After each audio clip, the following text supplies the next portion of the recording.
seja uma dor emocional, seja uma dor física.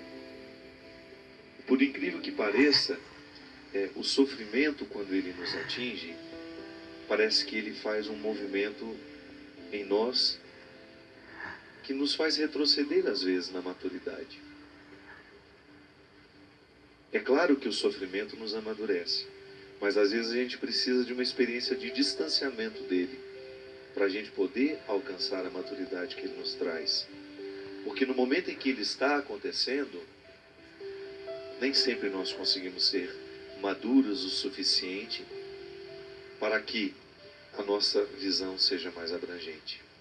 A gente só enxerga o que nos faz sofrer.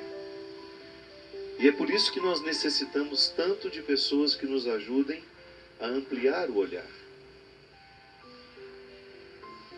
Eu acredito, minha gente, que a nossa maturidade ela vai nos dando este benefício, além dos muitos outros, né? Porque nada pode ser mais saudável a nossa vida emocional, a nossa vida espiritual, até mesmo a nossa vida física, que é a nossa maturidade. A maturidade é um processo que nunca termina. A gente começa a amadurecer já criança, quando a gente aprende a distinguir o sim do não, quando a gente compreende as regras da vida, a partir das regras dos jogos, né? Piaget, que é um grande nome, na verdade ele era um biólogo que se tornou muito importante para a psicologia educacional. Ele dizia que não adianta você querer ensinar a uma criança as regras morais do certo e do errado com histórias muito complexas. A melhor maneira de fazer uma criança a compreender, do ponto de vista moral, o que é certo, o que é errado, é colocando-a numa brincadeira. É o lúdico, é o jogo que nos ensina as regras da vida. Então, quando você põe uma criança para brincar com outras crianças e estabelece regras para aquela brincadeira, isso pode, isso não pode, ela naturalmente vai conquistando essa maturidade, essa capacidade de distinguir o certo do errado. Ela amadurece ali. Então, em algum momento da vida, nós começamos a amadurecer. A gente começou a sair de nós, porque o que é o amadurecimento?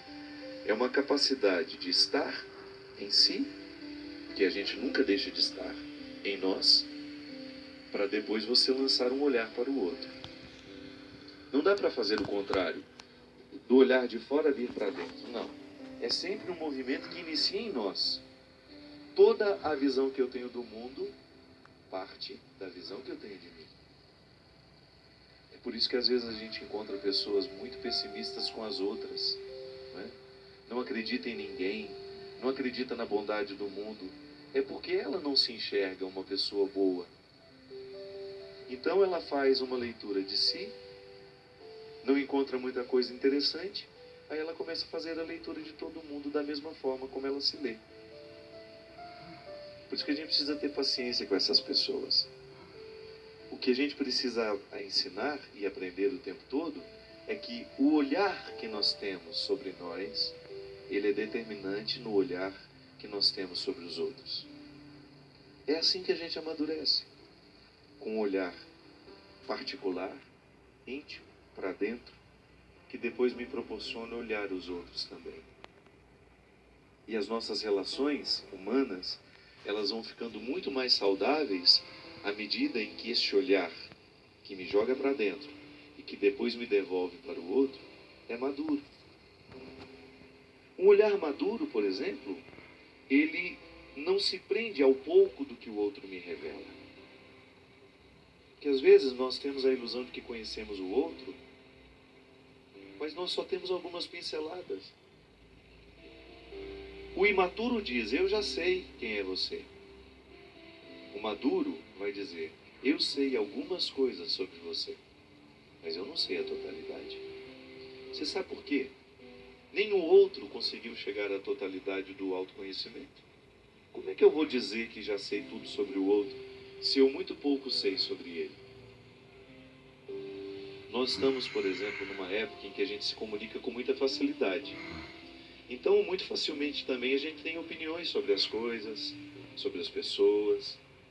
E muitas vezes ali, no momento em que a gente emite as nossas opiniões, nós não fazemos outra coisa senão demonstrar a nossa imaturidade, a pressa em dizer. É impressionante como hoje nas redes sociais uma pessoa é facilmente crucificada por uma notícia que saiu sobre ela. Uma notícia que nós nem sabemos se corresponde à verdade, porque a notícia pode ser distorcida.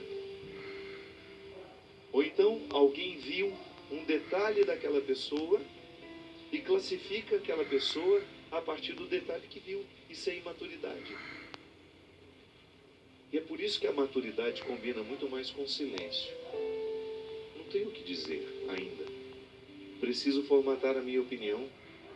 E pode ser que eu chegue à conclusão de que eu não tenha condições de dizer nunca alguma coisa sobre aquele fato, por causa dos limites que eu possuo, de não ter conhecido o fato como ele merecia ser conhecido, para que eu tivesse